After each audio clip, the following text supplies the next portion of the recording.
Si dating secretary ng DPWH na si Manuel Bunoan gagawing state witness, ay mali naman yata itong desisyon ni Ombudsman Boying Remulla.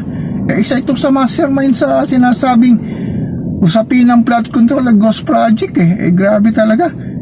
Isiniwalat naman ng mga dating district engineer sa Bulacan sina Engineer Bryce Hernandez, Engineer Henry Alcantara at ang kanilang USEC na si Roberto Bernardo. Pinagtuturo na ito yung mga sangkot sa flood control, lalo na sa mga sinasabing sangkot sa Kongreso, mga congresswoman, congressman hanggang sa ilang senador. Bakit pang gagawin tong state witness si Manuel Bunoan? Mastermind ito ilang beses na umarap to sa Senado at Kongreso, puro kasinungaling ang sinasabi. At nalaman lang na isa talaga sa mastermind na magsalita na si Yusek Roberto Bernardo at itinuro nga siya. Ano ba ang secret deal ng gobyerno dito kay Manuel Bunoan?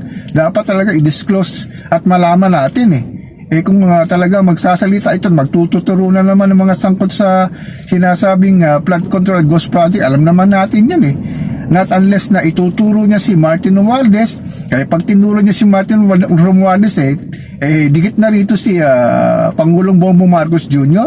Yun ba ang secret deal na sinasabi na kaya itong ginawang state witness? Grabe talaga, Talagang itong si Manuel Bunoan napakasinungaling na tao, 80 years old na, talagang magnanakaw ito Darambong dito sa ating mahal na inang bayan. Tapos gagawing state witness. Grabe talaga, Dapat kung magsasalita siya, sabihin niya lahat. Baka naman selective naman itong sasabihin ni Manuel Bunoan sa sinasabing nalalapit daw kung meron man na panibagong Senate Blue Ribbon Committee under nga kay Senador Erwin Tulfo. Ang kanilang focus ngayon sa nalalapit na impeachment case ni Sara Duterte. Sana maisigit nga nila at magkaalaman na. Grabe na talaga itong pandarambong dito sa ating mahal na inang bayan. Talagang nakakasaawa na.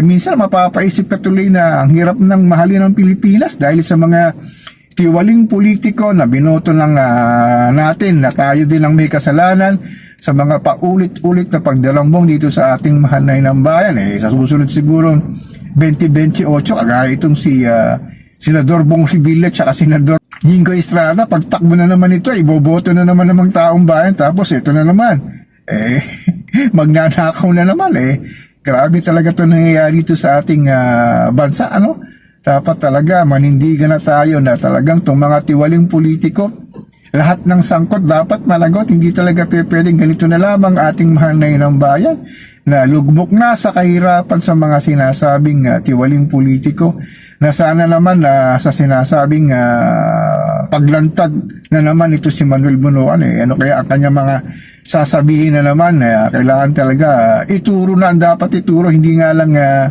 ang ituturo nito dun sa kabilang partido na alam naman natin kung sino-sino sila. So ako po si Papa Ken, patuloy po akong magmimiron, magmamatsyag dito sa pang-araw-araw nating buhay at kaganapan dito sa ating mahal na inang bayan.